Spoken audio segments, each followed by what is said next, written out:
back to my channel, Basic Code. Today we are going to learn about the guards in the Angular. The guards, as the name describe, the guards when it protect from something. So when there we need some security or authentication, authorization check, that time we are using guards. Angular provide us guards. So today we are going to discuss about the canActivate guard. If we will say the proper definition of canActivate guard is interface that a class can implement to be a guard deciding if the root can be activate. If the guard returns true, the navigation will be continue. If the guard returns false, the navigation is cancelled. It will not move on. Let's say now let's see with the example. Let's say what we were doing, and this is our page, right? If this is working fine, right? If we are putting the wrong credential, then it will give us an error. If the error authentication is okay, then it's working fine. Okay.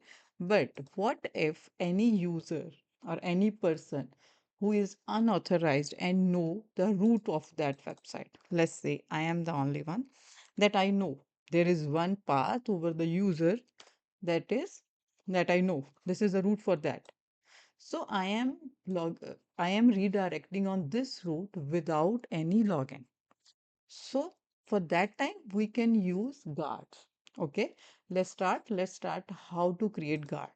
For that, if we want to create the guard, we are going to go in the guard folder. Okay, we can create ng generate guard. We can name the guard authentic user. Okay, this is our guard. Now it will give us the options which one guard we want to create now. This is we can create these type of guard, can activate child, can deactivate, and can match. For now we are going to learn about the can activate guard. Let's select that one and create this one. So it will give us two files. This one, user authentic guard, this one, and user authentic guard TS file. One is testing file and the other one is TS file, TypeScript file. Let's move these files in our guard folder so that we will not get confused with this one. Okay, let's move here. Okay, now this will provide us. Yes. Okay. Okay, this one is going to. Now this one is authentic. Okay, we need to fix this one.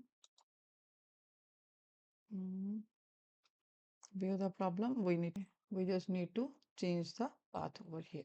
So it will give us two files now. Okay, this is our TS file, TypeScript file, and the other one is our testing file. So what we need to go now, what we are going to go, we are going to go to the route file. Here we want to check the, like if we want to protect this user file, then we are going to add over here the can activate guard. Okay, let's do this one. Say can activate. Okay, then what is our guard name? Our guard name is authentic user. Okay, now we are going to use that one. Okay, let me check the name so that there should not be any error. Okay, here we are going to pass this authentic here. Okay, now we need to get the import for that one. Quick first. Okay, now this one imported. Now this one is our authentic guard. Now what we need to do, now whenever we were logging in, right now we are going to the login file.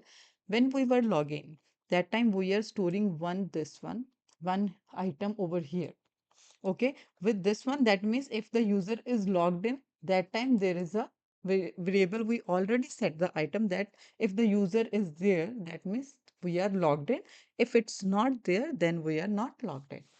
Okay, that means now with this set item, what we are going to do, we are going to get that item in our guard script file, and there we are going to pass one condition here that if the we are getting any value, if the user is logged in, if any set item over there, then that means user is there, otherwise user is not logged in. So let's do this one. Let's create one variable. We can say already logged user. We are going to get that one, logged user local storage dot get item. What is the item? User. Okay, that we already set in that file. So here we are going to just check the condition. If logged user not is equals to null, then means if the user is logged in, then it should return true. Okay, okay.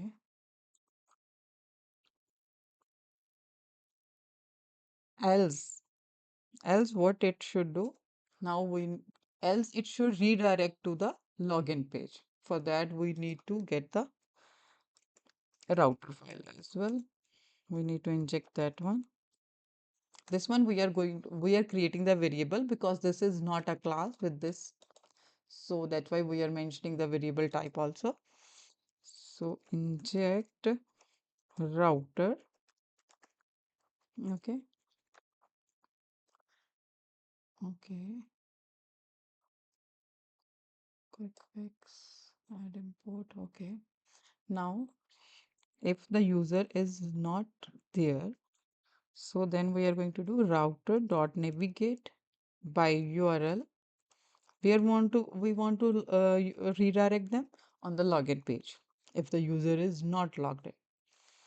Okay, then what we need? Return false. Now the error is gone. So yes, this one. Okay.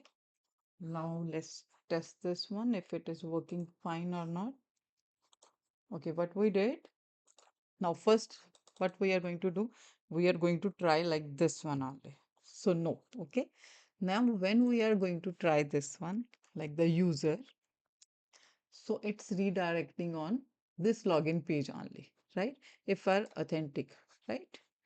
Now we are user logged in. Let's move to the this one and let's go from here to the user. Now let's this one, right? Now this is working fine. It should work like that only. Now if we will pass to the another where we didn't set any here. Yeah, this one is going redirecting to the employee page because we didn't set any activate guard over here. So that's why it's working fine. But if we will go to the user now, without login, but it will this one will redirect to user login page. So this how this canActivate guard works. So we'll see you in the next video where we will use the other guards as well. So please don't forget to like and subscribe my videos. Thank you so much. Thank you.